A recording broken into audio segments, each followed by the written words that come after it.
હવે શું કે દોષના કર્મ પણ એમાં કેવા વૃદ્ધ એટલે કે જો દોષ વધી જાય તો એમના ફંક્શન કેવા જોવા મળશે. તેમાં પહેલાં વાત વૃદ્ધસ્તુ કુરુ તે અનિલ એટલે કે જો અનિલ એટલે વાત વધશે તો શું થશે. કાર્શ્ય કાશ્ય ઉષ્ણ કામત્વ કંપ આના સકૃત ગ્રહાન બળ નિંદ્રા ઇન્દ્રિય ભ્રંશ પ્રલાપ ભ્રમ દિનતા. એ શ્લોકનો જ ખાલી મિનિંગ લખવાનો છે. કાર્શ્ય એટલે શું કે જો પહેલાં વાત એગ્રીવેટ થઈ જશે તો શું થશે તો કે કાર્શ્ય એટલે કે ઇમેશિએશન નબળાઈ આવી જશે.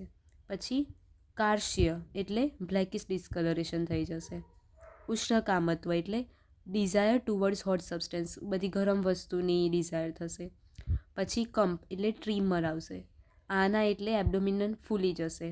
સકૃત ગ્રહણ એટલે કોન્સ્ટિપેશન થઈ જશે. પછી શું કીધું બલ નિંદ્રા ઇન્દ્રિય ભ્રંશ એટલે આ બધાનું ભ્રંશ થઈ કોનું બલ ડિક્રીઝ થઈ જશે. પછી સેન્સ ઓફ ધ ઓર્ગન અને બોડીનું ડિક્રીઝ થઈ જશે સ્ટ્રેન્થ. પછી નિંદ્રા એટલે ઇન્સોમનિયા ઊંઘ નહીં આવે. પછી ભ્રંશ પ્રલાપ એટલે શું તો કે સ્પીક ઇરલિવન્ટલી એટલે વધારે પડતું બોલ જ કરશે એમ. ભ્રમ એટલે ડીજીનેસ અને દિનતા એટલે નર્વસનેસ. આ શ્લોક પરથી મિનિંગ જ યાદ રાખવાનું છે. આ બે વર્ડના મિનિંગ ધ્યાન રાખવા પડશે. કાર્શ્ય અને કાર્ષ્ણ્ય એમસીક્યુમાં પૂછાય છે. કૃષ્ણવાળો સ હોય ને તો બ્લેકિશ ડિસ્કલરેશન એવી રીતે યાદ રાખી શકાય. અને કાર્શ્ય એટલે તો ઇમેશિએશન. હવે પિત્તમાં તો પિત્તનું શું છે. પિત્ત વિના મૂત્ર નેત્ર ત્વક શ્રુટ ટ્રુટ દાહ અલ્પ નિદ્રતા પિત્તમ. તો પિત્ત વધી જશે તો શું જોવા મળશે. પિત્ત એટલે યલોઇશ ડિસ્કલરેશન. પછી કોનું તો કે વીન એટલે કે ફિસિસનું, મૂત્ર એટલે યુરિનનું, આઈસનું અને સ્કિનનું. પછી શું જોવા મળશે તો કે ભૂખ એટલે એક્સેસિવ હંગર અને તરસ એટલે થર્સ્ટ. પછી દાહ થશે એટલે બર્નિંગ સેન્સેશન થશે. અને અલ્પનિંદ્રતા ઓછી ઊંઘ આવશે એટલે ઇન્સોમનિયા. પછી કફનું તો કફમાં શું કીધું.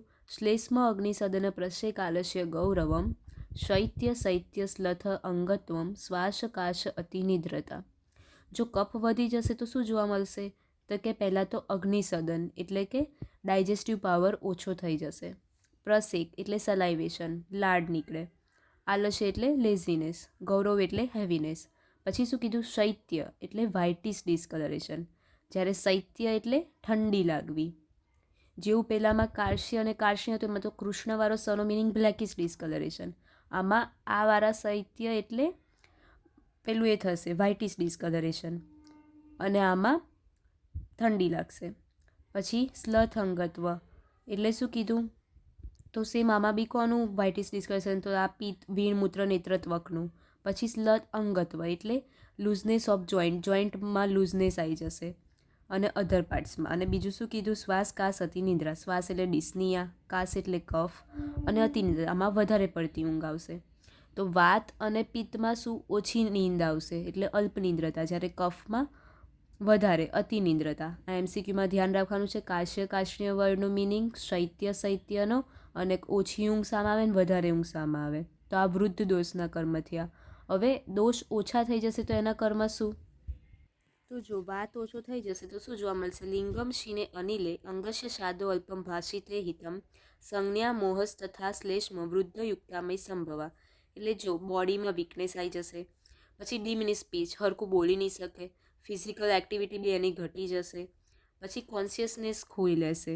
આ બધા જોવા મળશે. અને બીજું શું જોવા મળશે. Also the symptom of increase કફ વધી જાય એના જે સિમ્ટમ હતા ને શ્લેષ્મ અગ્નિ સદનવાળા એ બી આમાં જોવા મળશે. હવે પિત્ત ઘટી જશે તો શું જોવા મળશે. પિત્તે મંદો અનલ શીતમ પ્રભાહાની એટલે મંદો અનલ એટલે ઇનડાઇજેશન અગ્નિ મંદ થઈ જશે. શીતમ એટલે કોલ્ડનેસ આમાં કોલ્ડનેસની થશે ડિઝાયર. પેલામાં શું થતી હતી હોટની થતી હતી બરાબર વાતના વધવાથી. અને પ્રભાહાની એટલે લોસ ઓફ સ્કિન ટેક્સચર એનું જે સ્કિન ટેક્સચર છે એની હાનિ થઈ જશે. એ ખોઈ લેશે એનું સ્કિન ટેક્સચર એમ. કફ ઘટી જશે તો શું જોવા મળશે. કફે ભ્રમ શ્લેષ્મા શયાનામ શૂન્યત્વમ હૃદદ્રવ સ્લથ સંથિતા. કફે ભ્રમ એટલે કફ ઘટી જશે તો ચક્કર આવશે. પછી શયાનામ એટલે એમ્પ્ટીનેસ ઓફ ધ સીટ ઓફ કફની જગ્યા ત્યાં ખાલી થશે. શ્લેષ્મા શયાનામ એટલે શૂન્યત્વમ.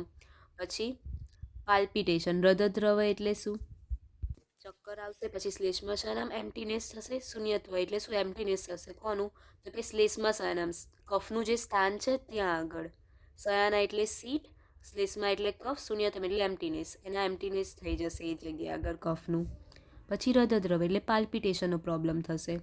સ્લથસંધિતા એટલે લૂઝનેસ ઓફ જોઈન્ટ. તો આ બધા એના સિમ્ટમ છે. જો વધી જાય ડોઝ તો શું ફંક્શન જોવા મળશે, ને ઘટી જાય તો શું જોવા મળશે, સ્લો કરવાના છે.